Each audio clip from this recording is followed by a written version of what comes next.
There we go. Awesome. All right, folks. I know for a lot of you, Tom's there's no introductions necessary for Tom, but for people that are new, they have probably not heard of Tom. But so for the benefit of those new people, I'm just going to give a brief overview of who he is. He has been an absolute uh, key in my success in my life. After many years of failure, I started reading Tom's book quite early, but I read a lot of other books and never really took it very seriously. But I got to a point in my life where I said, I got to do something. And then I read something in one of the Tom's books, and this one sentence actually kind of changed my life. And he said, become a student of the industry. Become a student of the industry. And there's just something that stuck inside of me. So, well, of course. It's kind of stupid that I didn't realize it before, right? That I thought, oh, you could just wing this and become successful. But I started to realize I have to be serious about this. So I started to study his stuff like crazy. And what he taught me has really had such an incredible impact on my life. And I'm going to tell you as well that not only is he one of the top experts in the industry, but he's one of the most sharing and caring people that I have ever met. He just absolutely wants everybody to succeed and have a better life. So I'm so honored to have Tom with us here today and share some of the secrets. So take it away, Tom. Oh, and by the way, he's spoken for millions and millions of people. What did you say last time I spoke to you? Like 110 countries or something crazy, Tom? A lot, yeah, a lot. Yeah. Sold millions and millions of books. He has actually lost count. I saw somebody mentioned 22 million books online somewhere. So many Tom doesn't even know it. He's written 56 books now. Your news come out that was about mini stories, which absolutely love this book as well as many of you others. So Tom, take it away. What do you have for us? If you can share the screen, let's see if it works. We talked a little about maybe trying to slide so everybody can access. Okay, now I got to figure out which one. Messages, Skype, Keynote. There we are. Share. See if it works. Wow. Yep, yes, it does. That's impressive. I'm not the techie person, so. All right. Well, let's get started with the one secret that all the leaders know. And that is there's only two reasons that we don't do as well as we want to. And I'm sure everybody's here on the call because we say, hey, I want to be better. If I keep doing the same thing, it's not going to change. If I keep eating ice cream and cake 3 meals a day, I'm never going to be buff and fit. I will have to change something. So the point is, what do we have to change? Why don't we perform the way we want to? And there's only two reasons. And here's the first one. Let's see if this shows up on the slide. Well, maybe not.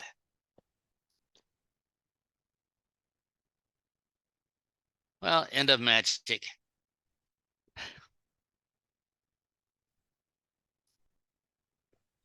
Well, I know maybe later I know you can do it without a slides, Tom. So yeah, seems. Let me see. Find the Zoom window, and we'll try it one more time. And it says share screen. You're sharing the screen. We are seeing your screen. Yes. Well, all right. Let's see if that one works. Okay. Ta-da. Well, we'll just go with this. There we are. So here's the number one reason. We can't do it when we start. We don't have the skills of what to say and what to do. And I notice in the chat, somebody says, well, we're supposed to practice our pitch, but what is our pitch? So in the beginning, we don't know the right words to say, because if we choose the wrong words, we turn on their salesman alarm, we scare them away. They think it's a sales pitch. They got to look for the catch. It doesn't come across very good.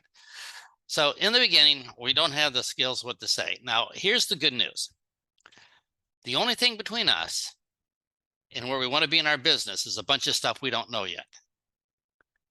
And the answer is because we knew the stuff we didn't know, we'd already be where we wanted to be.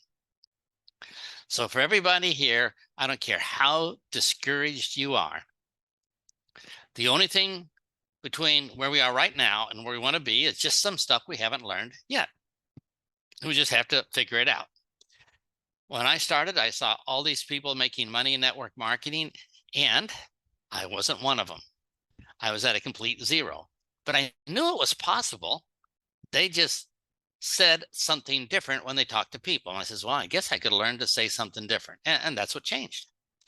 So for everybody here, it doesn't matter if you have no distributors, you just joined 30 seconds ago, or if your family hates you or you're a hermit, it doesn't matter. We can figure this out. There's so many ways of doing the business. Here's the nice part.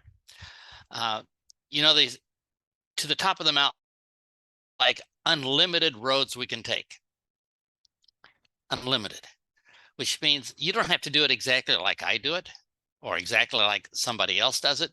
What we want to do is do the business in a way that is comfortable for us. And that way we'll enjoy it every day. So what we're going to do is learn how to make the business not scary so we don't have to worry. Here's the second reason. The second reason we don't succeed is we know what to do, we know the words, but we don't want to do it because we're scared. We know what people say. People give us rejection, stuff like that. So we don't want to go there. You say, well, which one's more important? Well, they're both important. If you're brave but don't know what to say, it's not going to work. I'm a pilot. I could be brave. I could have an attitude. I could have goals, but you wouldn't want to fly with me if I never took any pilot lessons. You say, man, I don't want to follow you on that trip. I'm going to die. But the other way is having skills, but afraid to even get in the plane. That'd be a problem too. So remember, number one is we just need skills. Number two, we need to overcome our fears. So here's why we have these fears. How many people here don't want rejection? And I would probably guess most everybody. Nobody likes rejection. And the people who tell you they like rejection, I don't think they're telling us the whole story. Some of us are saying, I don't want to pressure my friends. I don't want my friends to say, oh, you're trying to take advantage of the relationship and trying to make money off of me. And it doesn't feel right, kind of sleazy. I don't want to be one of these salesmen always selling stuff and scaring people. Now, if you have these fears, this means you're normal, which is good. It means we have some empathy for our prospects. Now, there's two ways that we can defeat this fear. Because number two, afraid to do it, we need to solve that very, very quickly here. And I sent Michael an excerpt from one of the books on offers that shows how to deal with fear, but I'll just give you a brief overview of how to get over your fear if you're scared of talking to people like I was when I started. So let's try this here. All right, here's way number one. We can listen to motivational audios. We go to Anthony Robbins' seminar and walk on burning coals to get brave. We can chant affirmations and sing the company song. We can tell lies to our subconscious mind, saying, I'm wonderful, I'm great. And we could tell ourselves we're one with the universe. We have all these skills to try to trick our minds. We can pretend, I don't care what other people think. Or we can create a why, a reason for doing this business so powerful that we cry. And we can walk through walls and do positive self-talk and 6 cans of Red Bull for breakfast. And take the advice of people say, just go out and get 100 no answers. Now, that's one way of doing it. I will tell you that in 50 many years of network marketing, I've never been able to make this way work. But if you can, hey, great for you. But I've never been able to make it work. And in my groups, I've never seen it work for them either. So if you're trying to overcome your fear by doing these things, I think we have to go the other way. The other way is learn to do things that avoid fear. Just completely avoid it. And say, oh, okay. So if I'm afraid of talking to people who get rejected, why don't I do something where I can talk to people and not get rejected? Then I don't have to worry about this fear thing. So that's what I did. I said, okay, I want to talk to people, but I'm scared. What words can I say that will guarantee that they won't be mad at me or upset? And I said, okay, see what happens. So let me give you an example really quick. This is what we don't know when we start. So how many people here have ever gotten this rejection? Your product is too expensive. Anybody? And if you haven't, that would mean you probably have never talked to anybody. But if a product is too expensive, here's what I find interesting. This objection is going to keep coming up over and over again. It's never going to go away. And there's people in network marketing who every day say, please, I just hope they don't say it's too expensive. Oh, it's terrible. I say, well, why don't you just fix that? Why don't you find some words to fix that so you'll never be afraid of it again? That seems like a better way of doing it. So if somebody says your product is too expensive, usually networkers like me, when I start, say, well, it's high quality, it's really worth it. Our doctor can beat up your doctor. It's better when you can buy in the store. 10 drops is worth 5 kilos of turmeric. And, we say all these things and we know it doesn't work. They still think it's too expensive. So here is the words we're going to learn to say. Here's the answers. We're going to say, yes, it is expensive. Now, when we say this, yes, it is expensive, here's what's going to happen. The people are going to say, you agreed with me. I don't have to argue with you.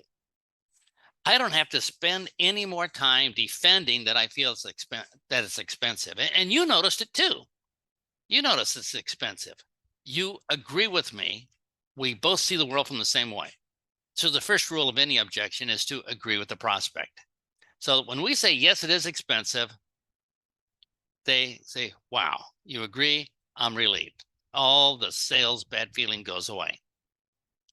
The next thing we say is, the company wanted to make a cheaper version, but they knew it would not work. And in just that one sentence, what have we communicated?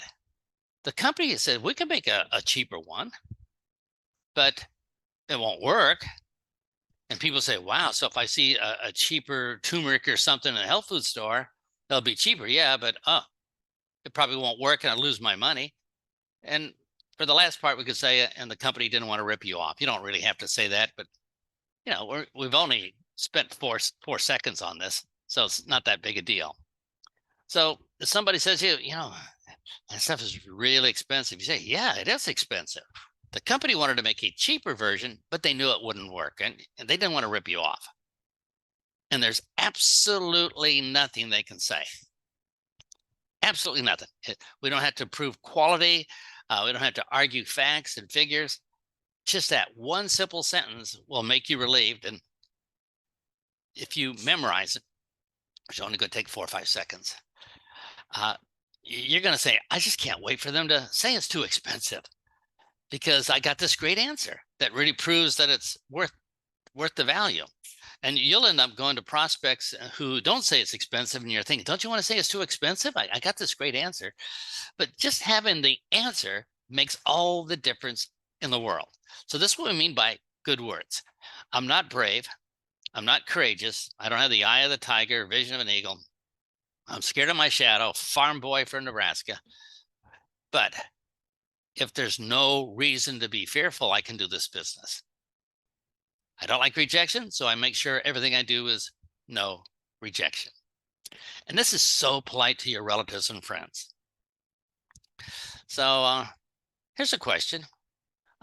What's your best close to get, I don't know, your prospects to make a decision now?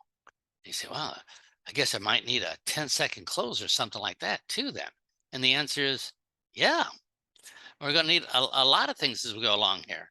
So if I were to ask you right now to type in the chat, what's your best close? A lot of people saying, wait, not sure. So we're going to cover a bunch, so you'll never be afraid of closing. So if right now, if you're afraid to ask for the order at the end, we'll show you a way that's rejection-free, safe, you'll feel good, and they will love you. Nobody will be upset. So just hang on for that. Okay, let's get back here. Here's the bottom line for everybody here on this call. Every one of us are only one person away from changing our lives. The only thing we have to do is make sure we don't quit. When I started back in 1972, I didn't sponsor anybody for 2 years. That's pretty bad. But I sponsored somebody and he started doing pretty good, and he sponsored a lady who, she had like 12 children and they lived on government assistance and bad part of town. But he was my hope. He's the one person who's going to change my life. And you know what happened? He said, I think I have a better opportunity somewhere else. And he left. And this lady said, I have 12 children. Here's my chance of a lifetime. I'm going to make this work. And she did. And she became my #1 leader.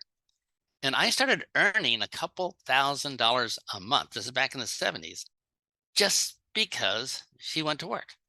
And I didn't even know this lady. I didn't even introduce her. So for everybody here, you're only one person away from absolutely changing your life. So never, ever quit. That'd be the worst nightmare.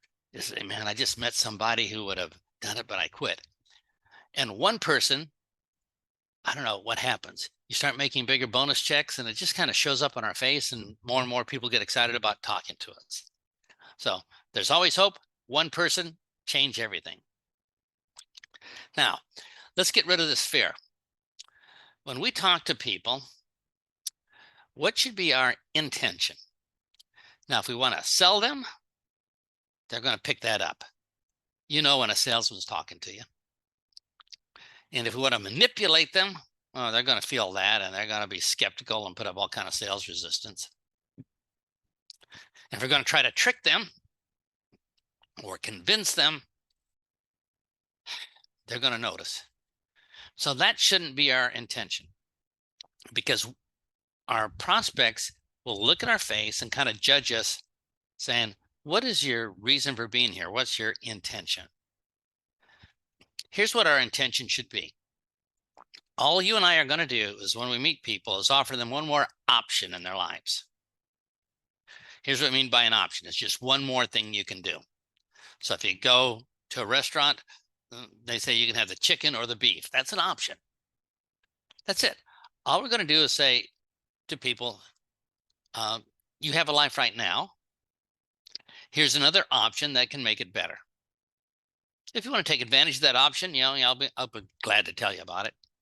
If you don't want to take advantage of that option, that's okay too. It's just an option. You're in charge. Now, why do we say they're in charge if they choose or not? Because they know their lives better than we do. They know exactly what's going on in their lives. And they should be the ones to decide if this option works for them or not. So instead of us looking really greedy, just trying to sell you so I can make a commission, all we're going to say is we're going to gift you an option. Just a gift that you can use to make your life better if you want. And I don't know what's going on in your life. Maybe you can't do it right now. I understand. But it's just a gift of an option. And that got rid of all my fear of talking to people. So ask yourself, can you just give people options? Say, here's something that's kind of cool, and if you can do with it what you want, and people will relax and won't look at you as salespeople. Now, the reason we want them to make up their minds is this. Prospects aren't dumb. They know when something's good. For instance, here's the option we're going to give them. We can say you can keep your life exactly the same, or you can take the wonderful option of our business or our product. They say, oh, okay. So when we go out and talk to people, say, yeah, you got a job. And here's an option that you can have a part-time income too. It's up to you. If you want to know about it, we can talk. That's it. We don't have to change their mind. We don't have to manipulate them. And here's why. We don't want to change their mind. They're not dumb. They already know that extra option is better. And when you say, I want to give you an option, that sounds so much better than I want to give you a sales presentation. So think in terms that all we do is gift people options. Anybody here have kids? You have kids, you have your favorite treat to give the kids. You can give an option of, chocolate or vanilla. They appreciate that. They feel like they're in charge. They can make their own decisions. Prospects are the same way. Just one more thing in their life. Okay, so here's a question. We'll talk about closing here a little bit, but we need to learn how to start conversations and handle objections. If our team member doesn't have, number one, the basic skills to perform, doesn't know the words to say, what are we going to recommend? And here's what I tell people. It's only an option, but how many people here on this Zoom call can afford free? Which should be well within everybody's budget. So here's what we tell people to do. There's a book. It's posted on the internet. You can download the book, and it's 100 pages of scripts and tips of exactly what to say. You can read it on your phone. You can read it on your tablet, whatever. And it's called The Happy Networker. And you'll learn there about how people make decisions, how to find new prospects, how to present to them. It's a pretty cool book. So if you have somebody who says, I just need to get some more skills, I don't know what to do, to save yourself time, you can tell them to download and read the book. By the time they finish reading the book, which will take them about 90 minutes, maybe, or maybe 90 minutes. So they can buy a cup of coffee, read the free book, and then in the 90 minutes, they're going to be so far ahead because they'll know a lot of the basics that they didn't even know there's basics. All right, in the book, here's what we're going to teach them first. There's 4 things that happen when we meet a prospect. The first one is called rapport. The second one is called icebreaker. The third one is closing, and the fourth one is presentation. So very quickly, rapport means they trust us and believe us, and that's a big deal. I don't care what you offer. If nobody believes you, it's not going to work. So we have to learn a few words so people will trust us and believe us. The next thing is icebreakers, which is we got to say some words. That 10-second sales pitch, we got to say some words so people know what we're talking about. And as soon as we say the words, they are going to make a snap decision if they want it or not. That's how the human mind works. So what we're going to do is rapport, so they believe us a little bit. We're going to do an icebreaker, so they got this option, and they will immediately make a decision if they want the option or not. Closing is automatic. And if they say, no, it's not for me, we say, great, done. And if it is for me, well, great, we can talk and I do a little presentation. So I don't care how much we motivate people, if they can't do these 4 basic skills, it's going to be difficult when they talk to people. Now, which one of these 4 skills do you think is the most important? They say, well, not sure. Well, the most important one is rapport, getting people to believe us. We'll talk a little bit about that in a moment. But getting people relaxed that we're not trying to sell them will change everything in your career. So motivation won't work unless we have some skills of what to say. Now, the number 2 thing was people won't do it. Let's do some examples on that. We talk to a prospect, we give them this option, and they don't take the option.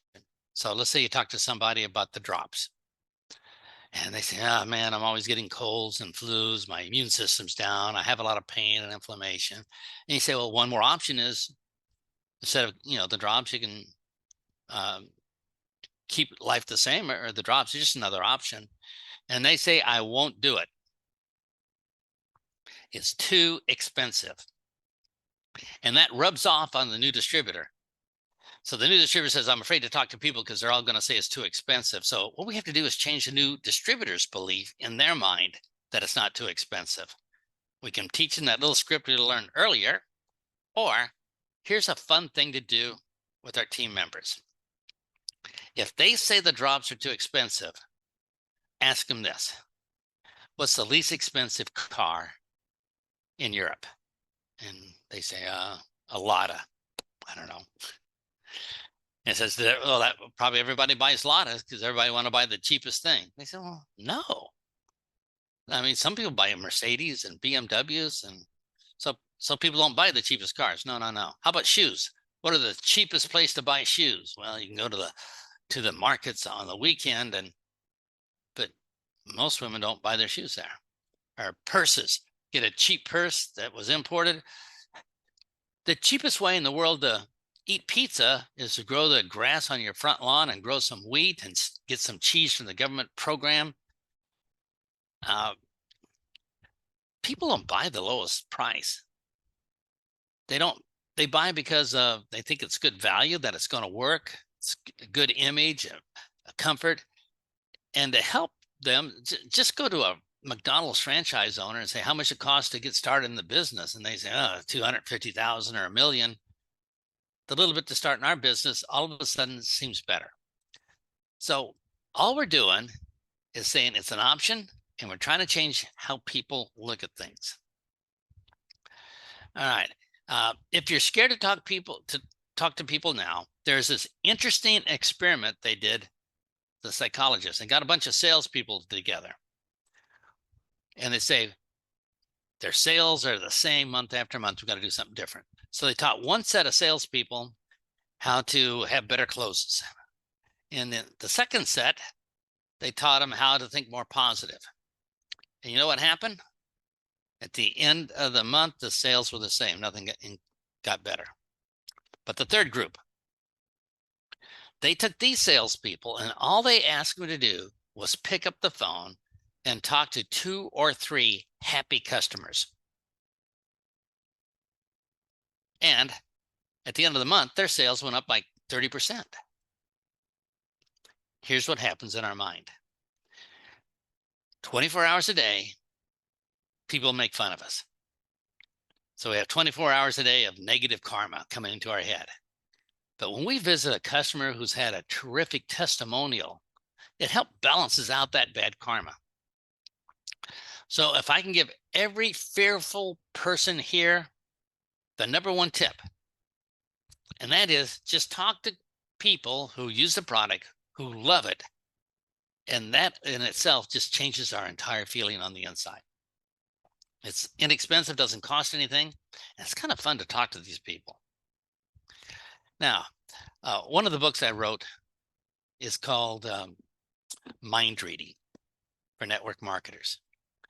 So here's some things we can say when we start talking to people that build rapport, so they start believing us.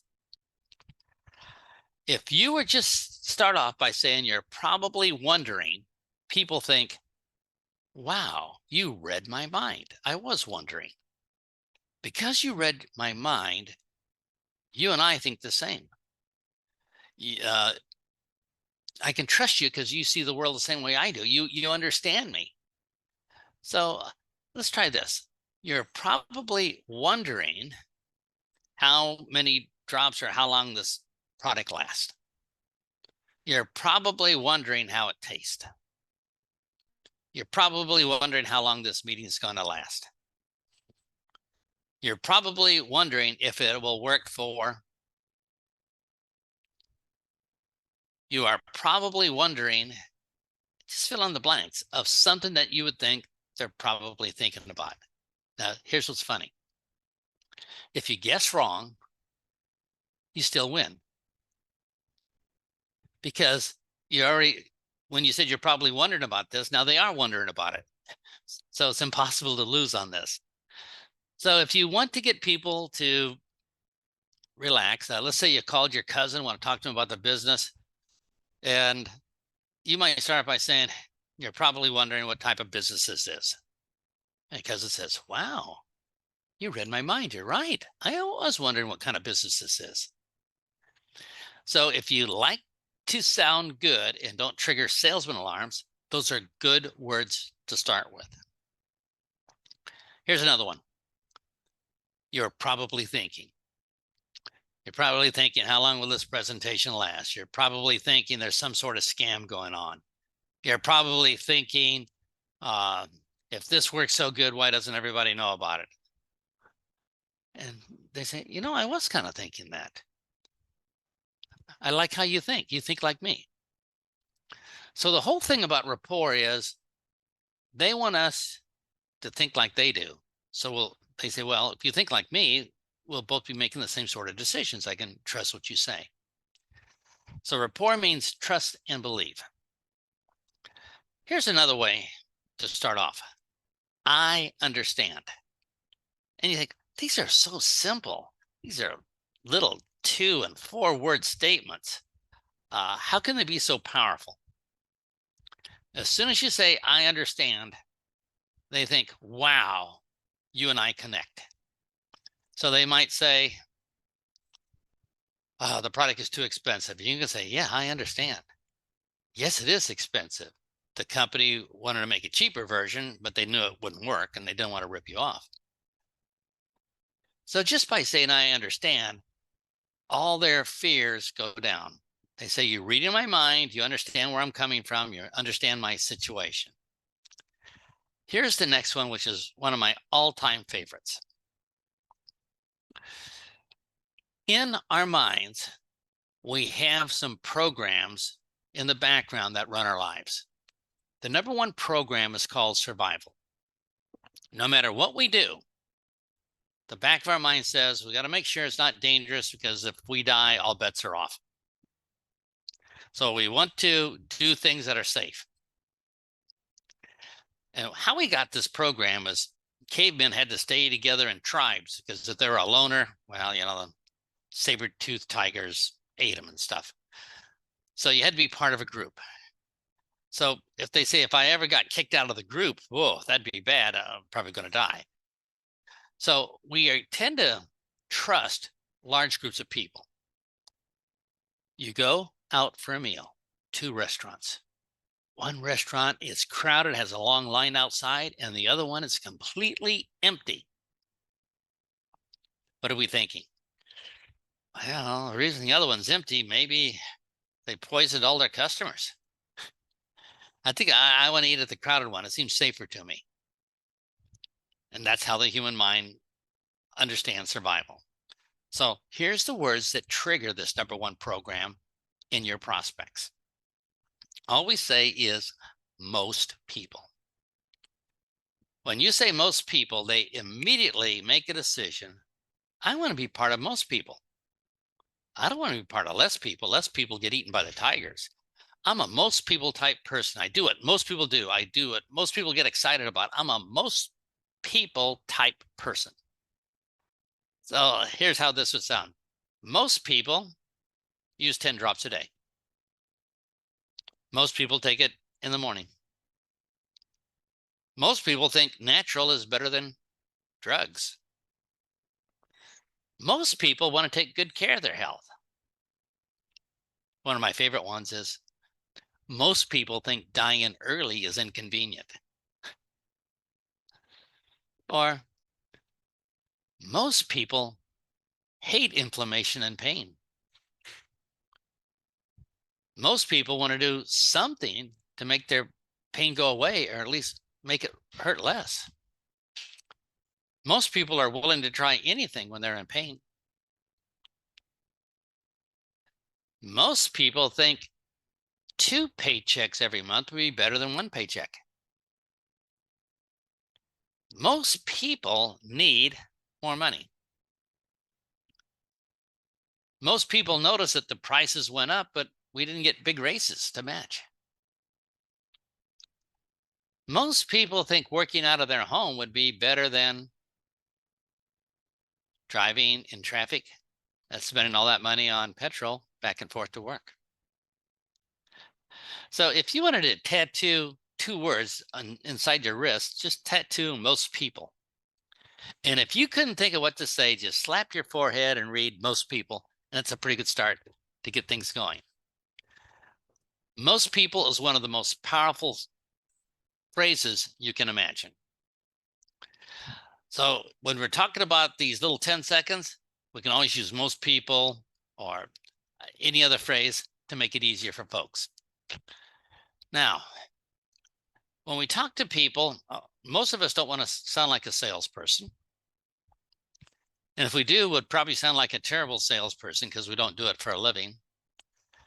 So what is a nice way of talking to people that's comfortable for us and comfortable for the prospect?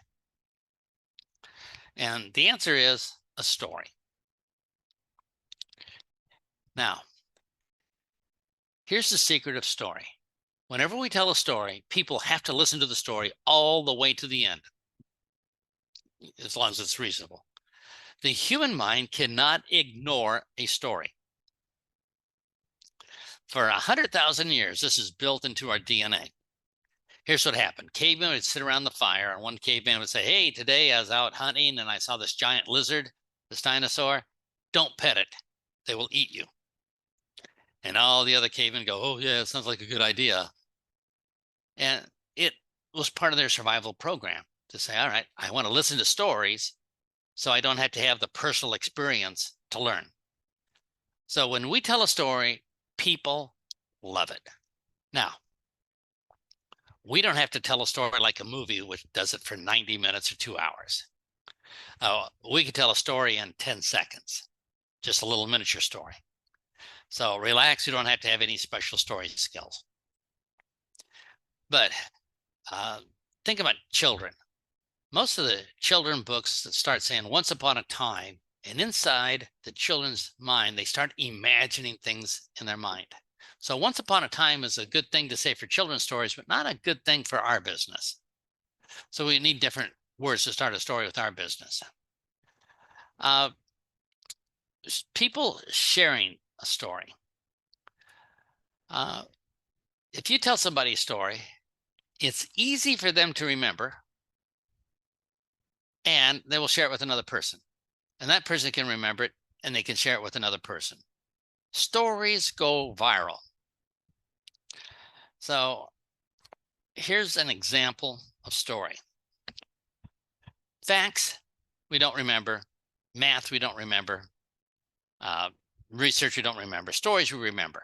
I'm going to ask everybody here. Quite a while ago, when I started, I told people how long I worked when I started without sponsoring anybody. Now, I didn't ask you to remember how long that was. If it was, 1 day or 100 years. But how many people here think, hey, I kind of remember that it was 2 years? Stories are how the human mind learns and remembers. So the fastest way to teach people is with a story. The human mind is addicted to stories. It says, I just have to know how the story ends. So since Patrick mentioned this book, this is one of the books I've written. I highly recommend that everybody reads all 50-some books. Just kidding. But let me take a technique out of this mini story book. I'm going to show you how to do it. And you're going to say, I can become a professional storyteller, tell stories that are 10 or 15 seconds like that. And you can say, hey, that means all I have to do is tell stories. I don't have to do sales presentations. Right. When I tell stories, people are excited to hear how stories go. Right. Stories don't sound like you're selling people. Right. I could just tell stories the rest of my life. Correct, correct, correct, correct. So let's learn a miniature story formula. There's tons of formulas in here, but we'll just pick one. Here's the formula for a little miniature story. Problem. We're going to tell people that we or somebody we knew had a problem. Now, why do we start with problem? Because that's how all stories start. If you go to a movie, here's how the movie goes. In the beginning, a big problem comes up, and then the character spends a whole movie trying to solve it. And then there's happily ever after ending in the last minute or two. That's the movie. So we just shorten it down here and say, we're going to start off with a problem. The human mind is focused on problems. You have benefits with your business, and your business also solves problems. Problems are 10 times more effective. So we're going to start off by saying there's a problem. So we could say, I used to have hip pain and inflammation so bad that it was hard for me to sleep at night. Done. Problem. Step 2 is a solution. I started taking 10 drops a day of this. And a month later, I felt 50% better. So I started taking 20 drops, and the next month it was gone. Outcome. This is the happy ever after ending. So now I can go roller skating and break dancing with my grandchildren, and they can play, and grandma, slow down. I can't keep up. End of story. And we have delivered our message deep inside their brain to the learning part where they remember. So problem, solution, outcome. So let's try this. My job didn't pay enough because prices keep going up and I didn't get big raises. So I started a part-time business. Figured that could help make up the difference. And what happened after 6 months, it got so big, it's a full-time business. So I quit my job. And now I work out of my home. I'm a lot happier.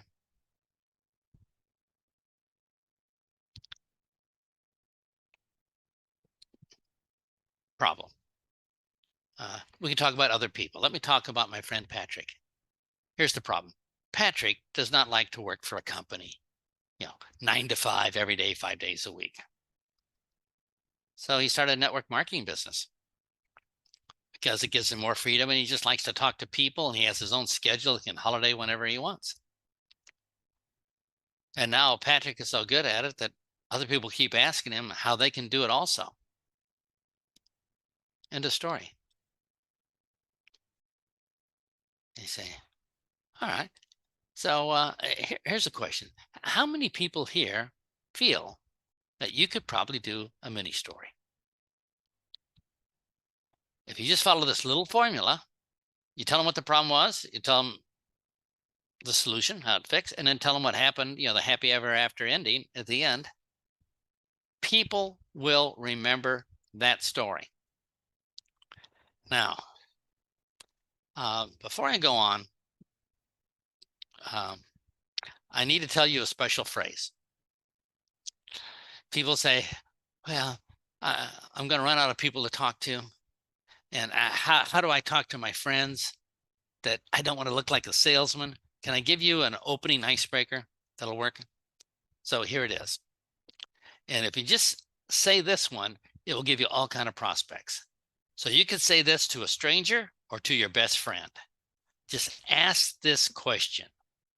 Do you know anyone in pain? Do you know anyone in pain? You can make a fortune from that question. Now, here's why I like it. If I go to my friend and say, hey, do you have some pain? Do you want to try this? It's not going to go over very good. I'm a salesman. But if I say to my friend, I'm not worried about you, but do you know somebody in pain that I could probably help? Now, my relative could say, oh, what about me? I can volunteer. Okay, that's good. But they don't feel like we're after them. So if you want exact words for your 10 seconds, start off by saying, do you know anyone in pain? And they say, yeah. And they say, well, give me their contact details. I might be able to help them. And he said, well, so I call up my friend. I say, you know anybody in pain? He says, yeah, my friend Patrick is in pain. Well, give me his phone number. So I say, hello, Patrick. Your friend gave me your phone number. He said that you have some pain and would like to get rid of the pain. Is that true? Yeah. Well, we could do this little miniature story formula here. Or here's another opening. So do we see how easy this could be? And you could spend the rest of your life just talking to clerks and people you meet at the lines and stuff and just asking, do you know anybody in pain? Or you know anybody needs an extra paycheck? But here's a good opening, because I promised some closing. Now, I don't know if you remember those 4 steps. Rapport was so people trust us. Icebreakers, where we kind of introduce our business or product. And then comes closing, because as soon as we say our icebreaker, people make up their minds really quick. Closing is not something we do at the end. That's what we think when we start, but it's not true. It's not how the human mind works.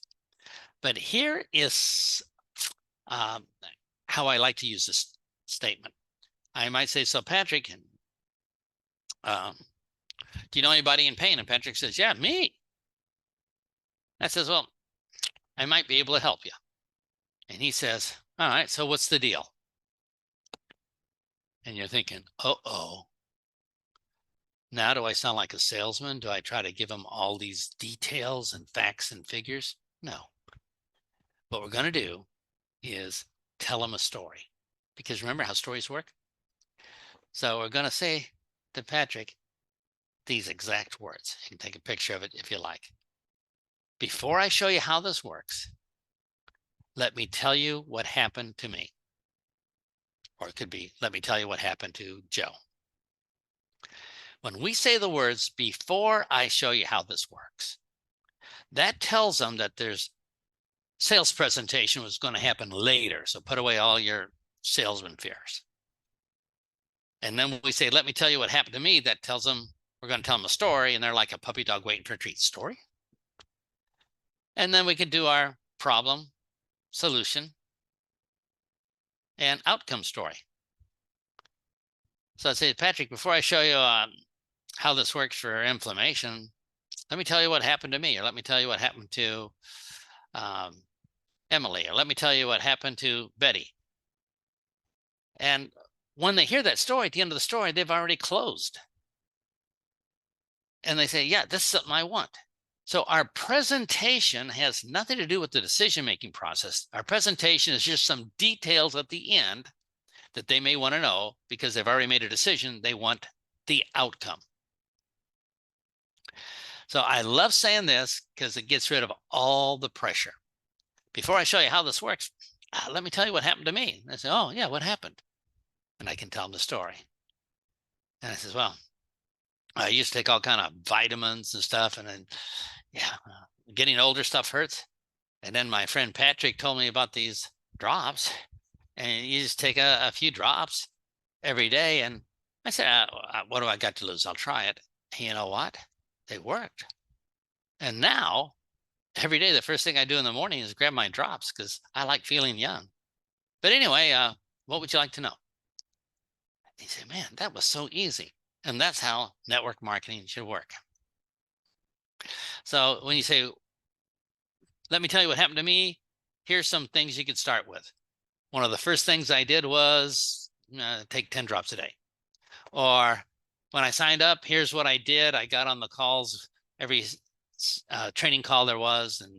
Or when I got serious, here's what I did. So you say, well, I joined 6 months ago. I haven't done anything.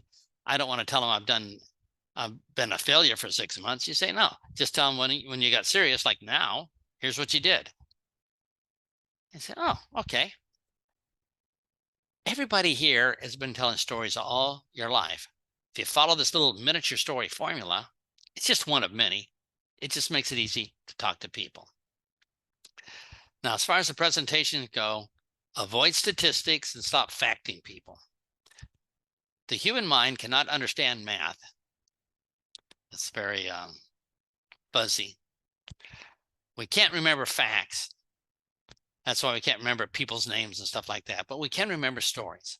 So remember, it's not a presentation of facts and background and percentages of curcumin, it's stories. So here is what happens in our prospect's mind when we go to talk to them. Every prospect you meet has these 5 questions. And they come in this order every time. We know how the human mind works. And the human mind is where we're doing all our work. So the first question is, who are you? When you show up, they're going to make a quick judgment who you are. If you're a friend, foe, salesman, who are you? Now, who you are makes a difference. If you happen to be the most famous football star, you're starting off pretty good. And if you're a stranger, well, you're starting off pretty bad. So the first question is, who are you? The next question, which is the most important one, is, can I trust you and believe you? That's the rapport we talked about. Question number 3 is, are you interesting? Is what are you going to talk about interest me? And that's our icebreaker, where we introduce our product and our opportunity. Question number 4 is, do I want to do it or not? As soon as they hear what it is, they're going to close themselves. Do I want to do it or not? If they don't want to do it, we're done. If they do want to do it, then they're going to say, can you give me some details? That's our presentation. You say, okay, so when I look here, question number 2, can I trust you? That's the most important thing. And the answer is yes. So let me show you how to handle this question number 2 in our prospect's mind. Can I trust you and believe you? Okay, let's try this. If we want to get people to trust us, here's the shortcut. Tell people one fact that they believe and we believe. And they'll say, hey, you and I think the same. Then tell them another fact that they believe and we believe. And they say, wow, it's like magic. You and I are like Vulcan mind meld. Our brains are the same. So just by telling people 2 facts in a row, even if you're a stranger, they will start to trust you. So let me give you some examples of facts. You could say, inflammation hurts, and it gets worse as we get older. And people are thinking, yeah, I trust you. Or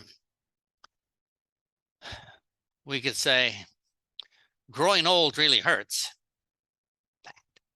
And we all want to feel younger. Thanks. Or we can say, sending our kids to school is like sending them to a germ laboratory with all those kids. And we want to do something to help protect them. So if you want to get rid of that salesman alarm and get better trust, just use 2 facts. Now, you notice how we say facts and people are going to prejudge us? Let me show you how quick they prejudge you. They're going to close themselves, yes or no. And I'll show you my favorite one. I come over to your city and I'm going to do a training or a meeting. I'm going to do an opportunity meeting. I'm going to start off with, trust me, I'm an American. What are you thinking? Are you kidding? We don't trust Americans. Yeah, a bunch of salespeople, and they bomb countries, and it's not going to work. How about this? I say to you, trust me, I'm here from the government. I'm here to help you. And you're thinking, no way. You're here to audit my taxes and to charge me more, and that's not going to work out very good. So that's the wrong way to start. And that's how most people start. They say, oh, trust me, because here's this great product, and people are resistant. So here is something you could say before you start, especially if you're extremely shy. And this does a lot of cool things. I'm going to read it, then I'll show you why each sentence works. So are y'all ready? It says, before I show you how this works, I need to tell you something important. It is okay to say no to this business and keep your life the same. But it's also okay to say yes and change your life forever. And if you said that before you started your presentation, people will say, okay, so I don't have to look for something wrong to defend myself at the end, because I know if at the end you're going to ask me to join and I'm going to have some excuses, so I got to look for something wrong. But when we do it this way, they don't have to do that, so they're not looking for something wrong. Instead, what we said is there's an option coming And the only way an option can help you is if you take it. So they're going to be saying, let me take a look at how this works for me. So it sounds really cool. It says, before I show you how this works, I need to tell you something important. It is okay to say no to this business and keep your life the same. But it's also okay to say yes and change your life forever. So let me show you this business, and you can do whatever presentation you want. Now, we start off by saying, I need to tell you something important. When we do that, our prospect is going to be listening. Oh, so this is important. So now we have their attention. Their mind is not thinking about TikTok or something else. And then we say, it is okay to say no to this business. And that tells them we're not here to sell them or manipulate them or try to make money off of them. We have no agenda. And also says that we are confident. We're so confident that this business is so good, we don't have to sell it. And when we say it's okay to say no, it's impossible for us to be rejected because that's an okay answer. And we feel better when we do this because it doesn't feel like we're pushing on people. And prospects totally relax. They don't have to look for any reasons why it won't work. A simple no at the end is fine. And then we continue and keep your life the same. Now, here's what we know about prospects. Very few prospects have perfect lives. They're not satisfied with their lives. That's why they talk to us. Now, what we're going to do in the rapport stage before we go here is probably listen to them talk a little bit, and they'll talk about their problems. And it's going to be easy for us to identify, yeah, they have problems. They might want to change their life. And we finish up this by saying, but it is also okay to say yes.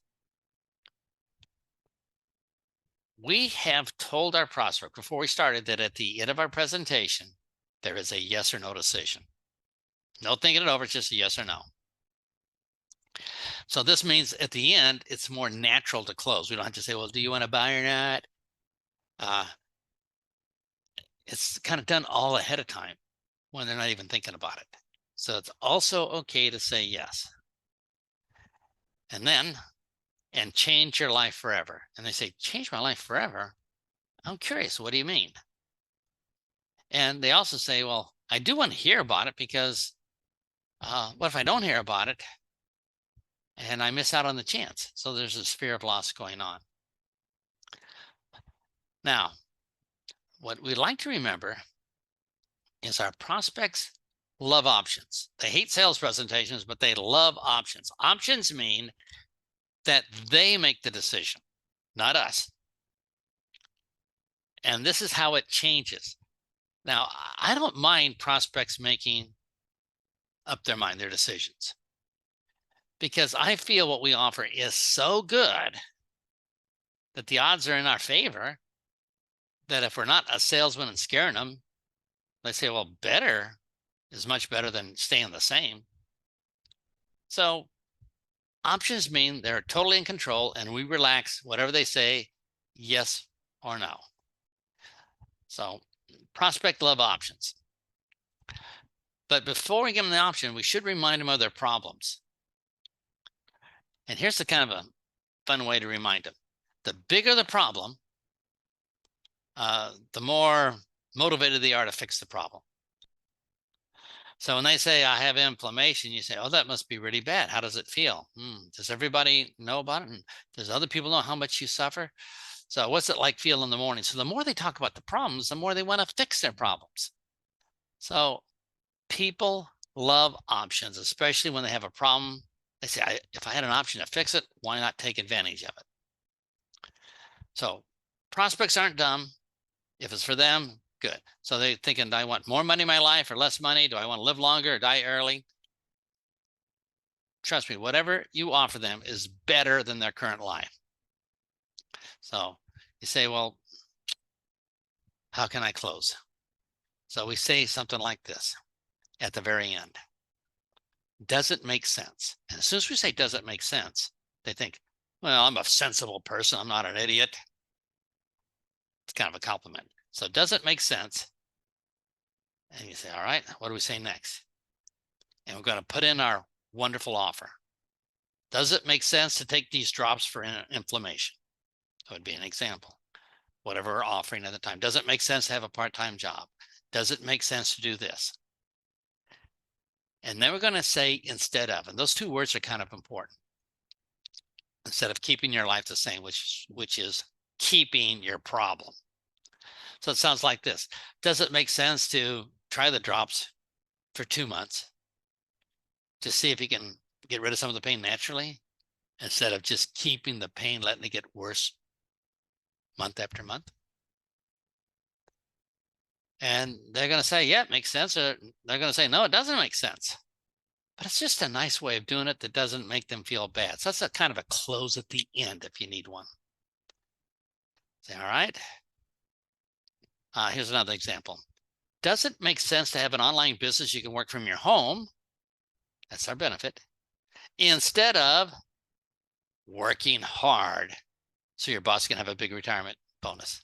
And I say, yeah. Okay, easy.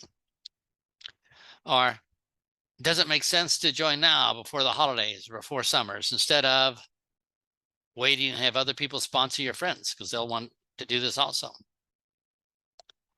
You say, oh, this is pretty easy. I could do this over and over again. How about this one? Does it make sense to work for yourself instead of working to make others rich? Or remember how we started? It is okay to make a decision not to join and keep your life the same. But it's also okay to make a decision to join and we can build this empire together. So you're saying, I needed the words to say. These are the words that we can say that make the difference. And the way they're worded is we don't get rejection. Now, some people will say no, don't be shocked. And here's why. Some people are going to say no because they say, I don't have any money to join or to buy. All right, that's a reason. Or they're skeptical, they don't trust us. That means we have to work on our skills a little bit better. Some people don't do it because their mothers dropped them on their head and they just consistently make bad decisions. It's okay, it's not our problem. Or they never want to be around a salesman. They had bad experience, or there's trouble on their job, or their son has measles. All we do is give people an option. If they don't want to do it, it is okay. Because we make it an option, you're going to have so many people volunteer that it's okay that some people say it's just not right for me right now. For example, we don't know how much money's in their checking account. We don't know if they're going through a divorce. The point is, we're not responsible for what happened to them. All we're responsible for is to give them an option that they can use to change their life. So I tell people, you can't control their decisions, but we can, the results, but we can control what we do. And all we do is say, relax, have an open mind. Here's an option. I will step back. You can decide to take the option or keep your life the same. And that way we feel really good about how we present the business. You say, so here are examples of where people make snap decisions. They're going to make snap decisions about your drops and about your business. And if I say a YouTube video, 5 seconds, you made up your mind. At a restaurant, you make up your mind which restaurant you want to go to, or menu agreements. At a ladies' shoe store, you make a snap judgment on a shoe. You don't say, well, it was, tell me about the little Italian that made it up in the mountains with his shoe shop. And we don't do that. People make snap decisions.